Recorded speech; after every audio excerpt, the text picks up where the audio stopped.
This video is all about my first roll of film. So I've got them all developed. They only took 2 weeks, and here are the negatives, and those are all of the prints.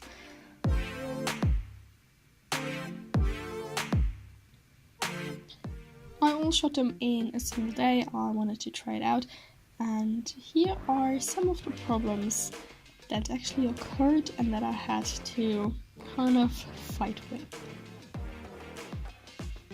So first of all, I tried to shoot in different shutter speeds just to see how the light is going to change. You can't really see a difference. Oh, okay, I guess that's cool.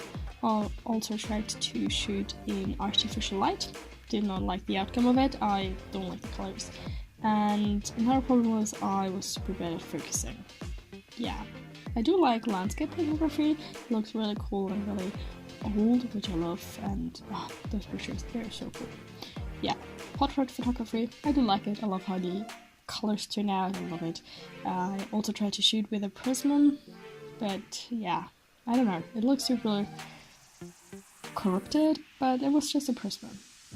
And here is one of the films. I don't know what happened, but one of the pictures completely got destroyed. Yeah, I don't know, it happens. Also, these are the 2 stripes of film that got destroyed because I had to open my camera.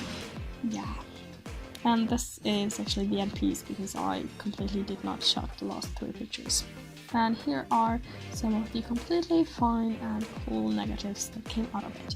Speaking of film, I actually shot with the Kodak Gold 200 ISO and 36 exposures.